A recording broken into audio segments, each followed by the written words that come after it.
Hi all, this is Mr. Yeager for Physical Science.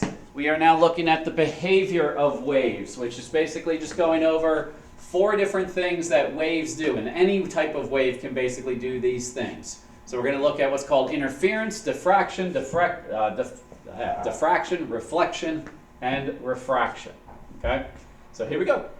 So interference. Interference is where you're combining multiple waves, and my picture's gone there. Oh, no, it's there. Okay. Sorry. Interference is where you're combining multiple waves to either make a larger or smaller wave. All right. These waves can be either traveling against each other or with each other. All right. There are 2 types of interference. The first type is constructive interference. As the name implies, construct.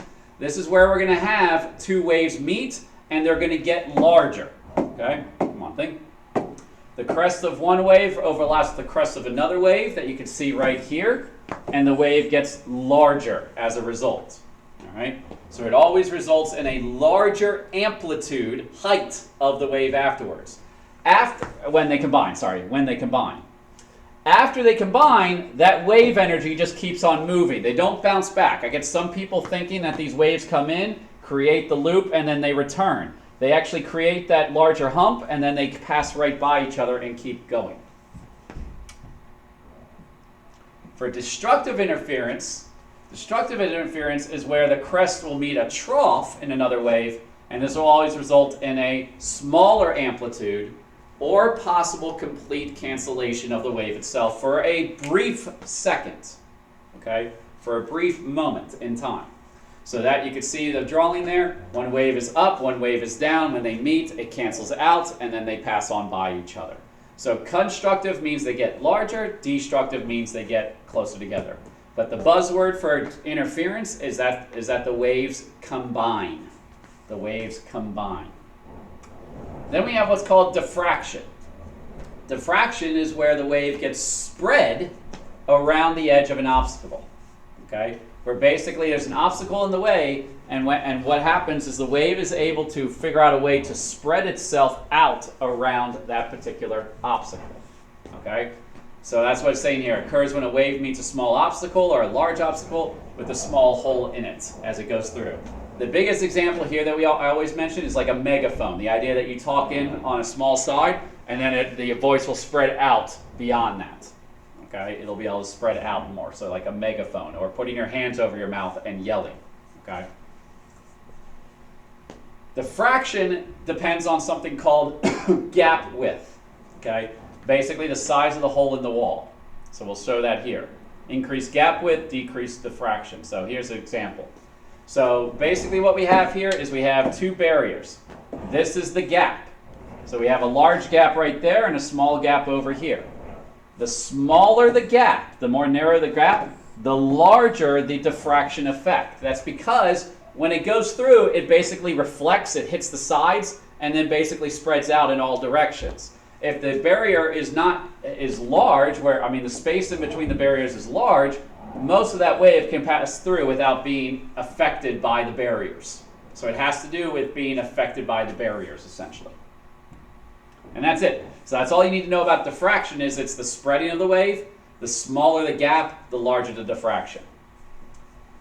And that's basically the same thing here. Sorry, there are some video examples that my students go through in class.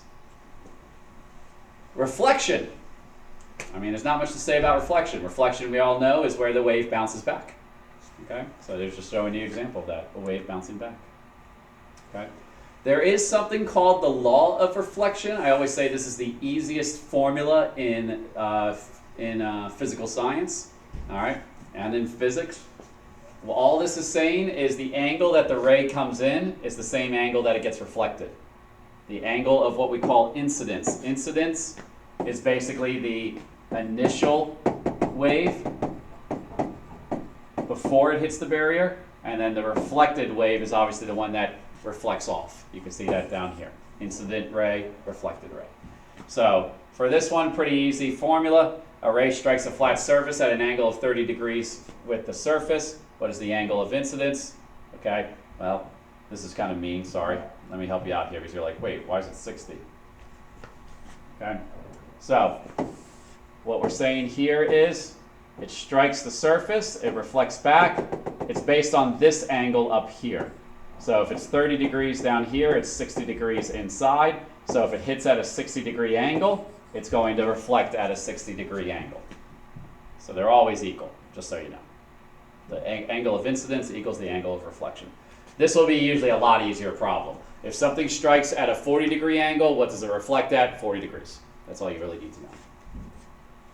Refraction is where the wave gets bent as it travels through to a new medium. Okay? So it's the wave gets bent is the key word there.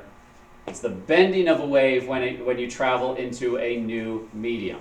So this is where you get, for instance, where that straw looks like it's like broken or something. It's just the light is bending where that straw looks like it from your point of view. All right? It's bending that light as it travels to a new medium. That's refraction. All right? So, I mean, example is when light travels into water, it will bend. Another example is an earthquake. Basically, this is where the energy is able to bend as it goes through the earth because it's traveling through different densities of earth. All right, that's all I'm trying to say about that, but it will bend. And then basically we're done, okay? This is just reviewing the 4 things we went so far. Again, putting some word association with each one. Reflection is bouncing of the wave. Refraction is bending of the wave. Diffraction is spreading of the wave. And interference is combining of the wave. And then I believe I just have some pictures to show you there. So reflection, refraction, diffraction, and interference. All right, so that's it. Like I said, pretty short. Thank you.